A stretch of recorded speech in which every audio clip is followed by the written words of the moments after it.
The Word of God is alive and powerful, sharper than any two-edged sword, piercing even to the dividing asunder of the soul and the spirit and of the joints and the marrow, and is a critic of the thoughts and intents of the heart.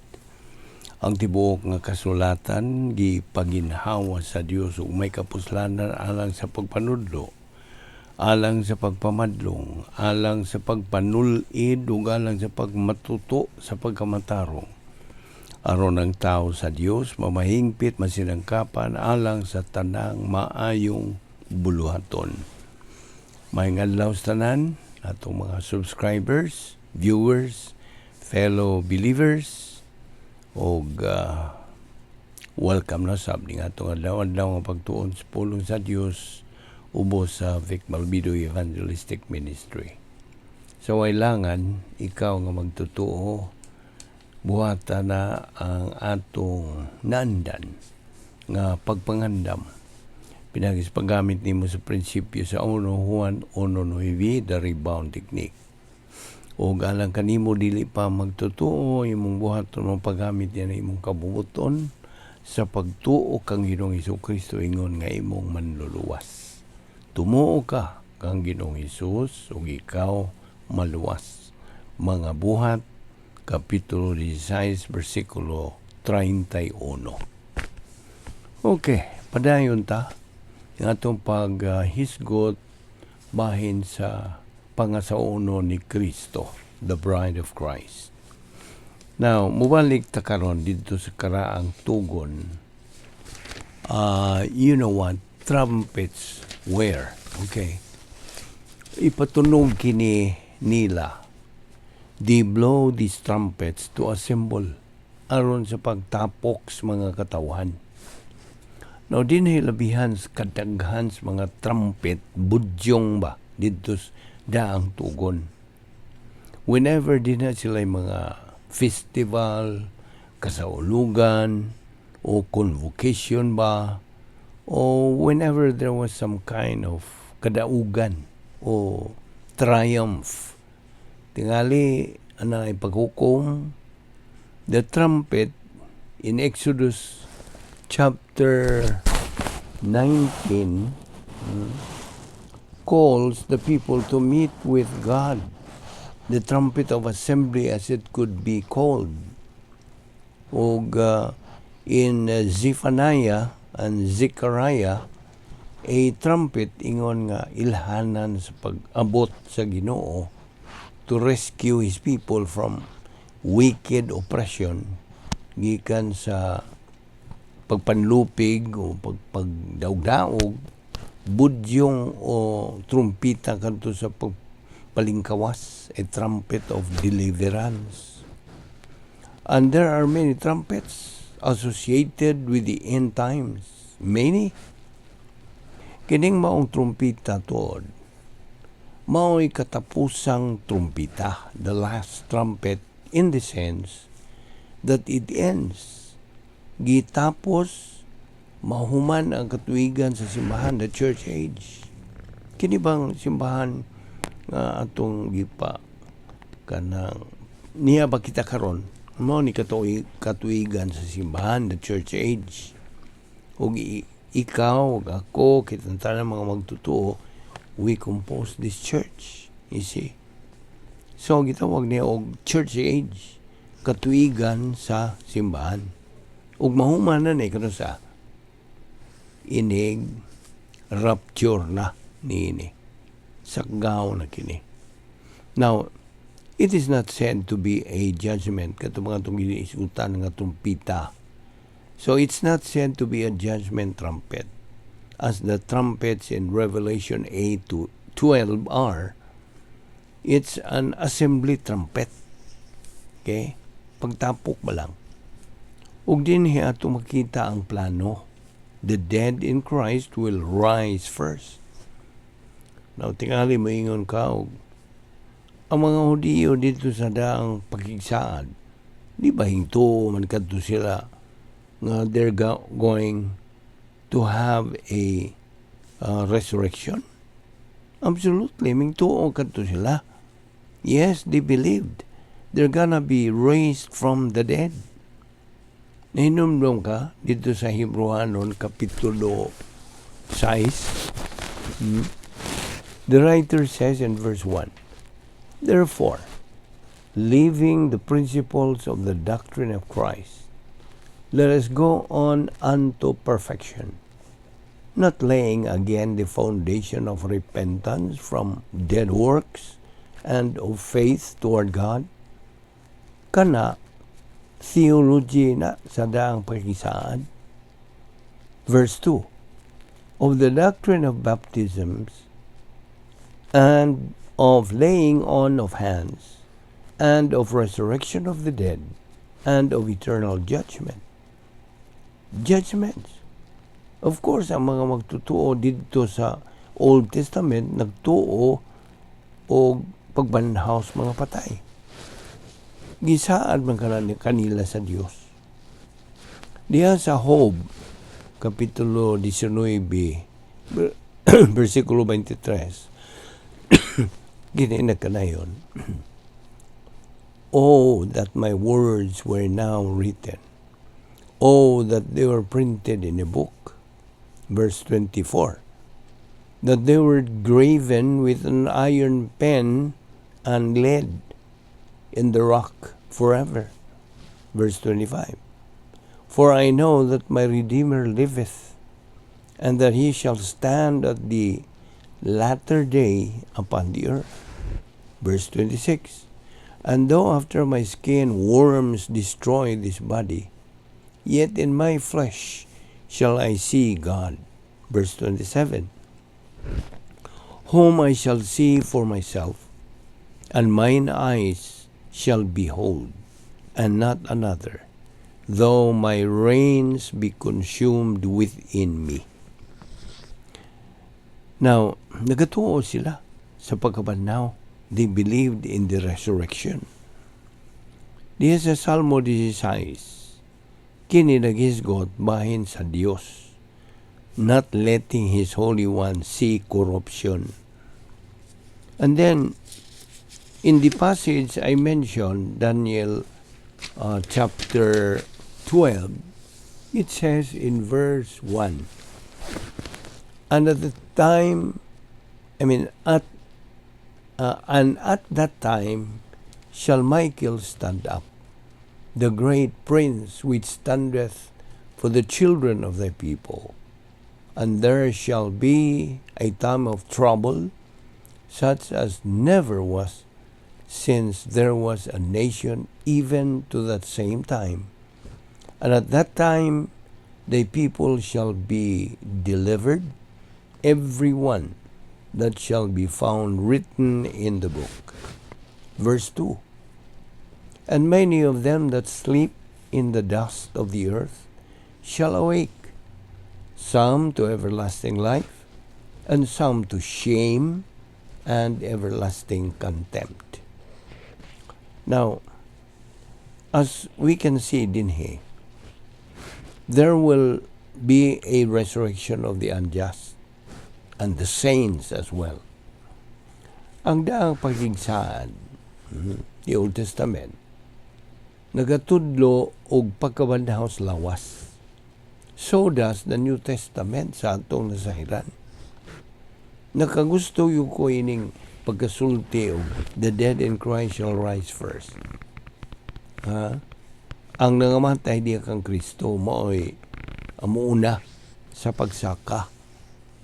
Bisag patay na kini sila, they're still in Christ. Nothing could separate them from Christ. What? Nothing. Roma 8. 1 Corinthians 15:23 identifies believers as those that are Christ's. Those that are in Christ. Death does not separate them from Christ. Nothing. Nothing can separate them from Christ. Nothing. So, it is the dead in Christ who will rise first. See? Then, in verse 17, we who are alive and remain still alive on earth shall be snatched up together with them in the clouds. The bodies meet the spirits of saints already in glory. The rest on earth who are alive are transformed on the way up. And we know how fast it is. Did you know? Nibaw kapag unsa kapaspas ka na? It is as fast as it takes light to flash on the eye. Ang siga nga mo kidlap sa mata. 1/60th of a second. Ingon na nakapaspas. We are changed on our way up. Mao kini ang nabantog nga rapture, pagsakgaw sa pinulungang binisaya. Snatched up by this divine irresistible force. This is an interesting word, harpazo. A Greek word, harpazo. Gigamit kining pulunga sa Griego nga nagkahulugan og the taking a kingdom by force in Matthew 11, in taking a kingdom by force. Also in John 10, of a wolf snatching a sheep. Now, it is used, gigamit kini diha sa John chapter 10 nga. Then our Lord said that nothing, why bisag kinsa ang makalabni, nothing can snatch believers up from the Father's hand. Gigamit usab kini diha sa 2 Corinto kapitulo 12 where kinis Pablo gisakmit snatch up ngadto sa third heaven, ikatulo nga dapit sa langit. Also in Acts chapter 8, diin si Philip was caught up and he disappeared. Remember? When nakigsulti kini siya sa eunuch, binisaya going ning eunuch, kinapunan nga laki, kinapunan ba? Most importantly, gigamit pag yung kini diha sa 1 Corinto 15, versikulo 51 52. In a moment, in a twinkling of an eye, at the last trump, the trumpet will sound, the dead in Christ will be raised imperishable, and we shall all be changed. Snatched up, transformed into our eternal condition, like the risen, resurrected Christ. And we will be joined together with the dead sa mga nangamatay kinsa magadawat sa ilang glorified bodies. Oh, I love this. And so, we shall always be with the Lord. Pagkanindot niya na. There will be a reunion. Na ay panagiusa, pag-usab. Ay iyaw kabalakan niya ito nga matay. We're going to be together. There is a grand reunion. No one is left out. Why mausa ang may bilin? Kadungog ka. We will all be in that glorious final form. Final na. And again, panganod. Kining clouds, panganod, are associated with this. We meet the Lord diha sa panganod. Ako malikon, nga kining particular event, dili kini ang second coming ni Ginoong Jesucristo dili. Dili kita mo sugat, mutagbos Ginoo din ni yuta ni ining hitabuha kundi didtos panganod. Panganod ya sa clouds. We meet Him in the air.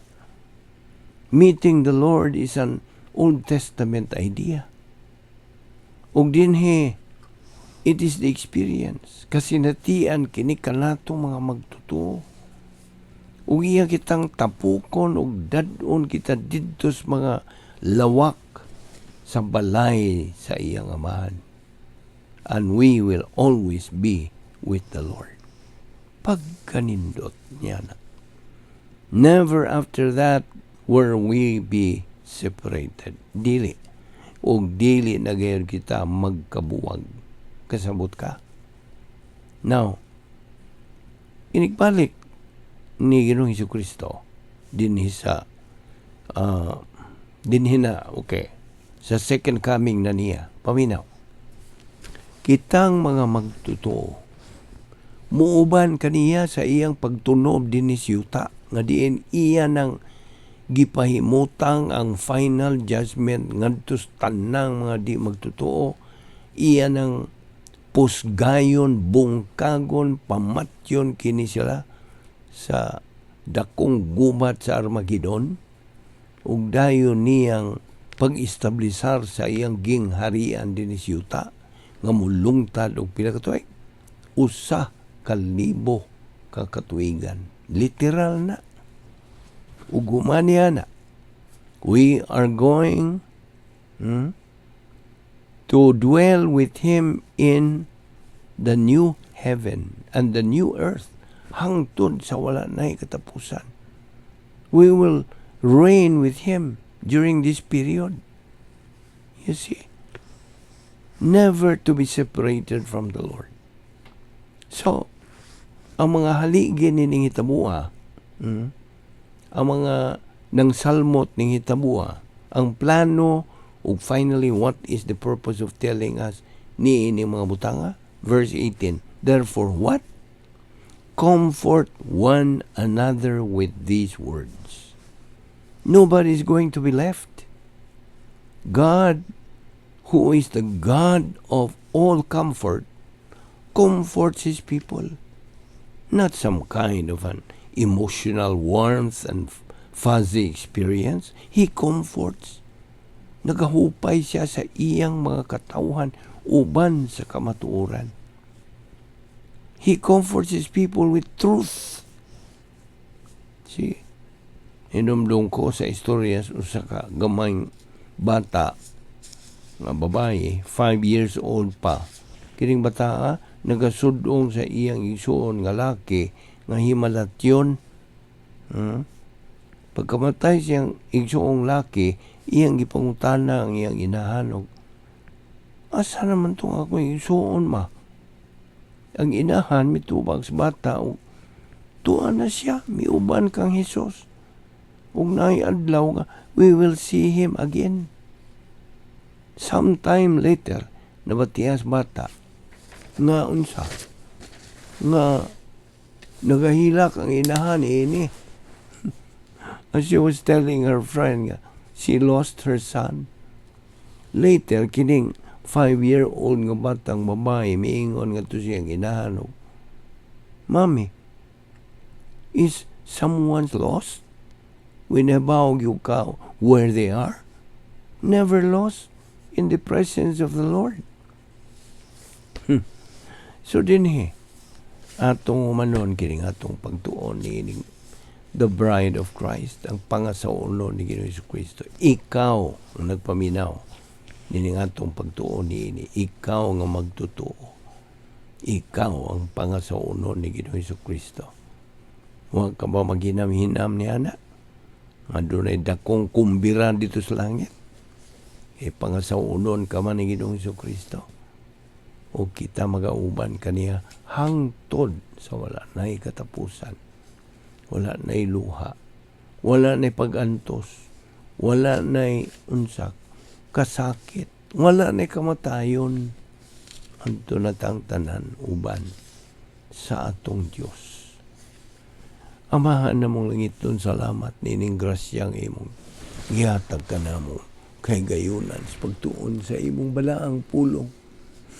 O nagapasalamat kami og dako nga imo kaming gipulihan sa among dapit. Inay kami ang hukman tungod sa among dakong utang, dakong sala. Nagpakamatay mong bugtong anak aron sa pagbayad sa among mga sala.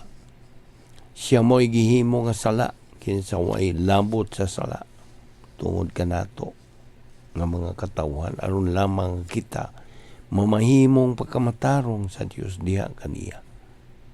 Ang imong pagtagad higala nga nagpaminaw niini ngadto sa atong Ginoong Kristo mao'y magadeterminar sa imong dayon nga kaugmaon. Ang panay imong kabubuton mao'y giagad sa Dios. Mutuo ka ba sa gibuhat ni Kristo dito sa krus? O imong isalikway? Na kay kapilian. Kung mutuo ka, ikaw mahilangit. Apan kung imo siyang isalikway, adto ikaw ibanlod dito sa linaw sa kalayo. Magampo ta. Amahan namo nga Dios, nagapasalamat kami kanimo sa imong bililhong nga pulong nga among nadungog ug nakatunan ni nga adlaw. Amo karong nasabtan na og klaro tungod sa ministeryo sa Espiritu Santo nga kami maluwas di ay pinagi lamang sa among pagtuo kang Ginoong Jesucristo, ingon nga among Ginoo manluluwas. Nagpasalamat kami kanimo Ginoo, niyan ang kaluwasan nga imong gihatag kanamo pinagi sa imong bugtong anak, ang way bayan nga gasa gikan kanimo. Kining tanan among giampo tungod sa mahal nga ngalan ni Ginoong Jesucristo. Amen.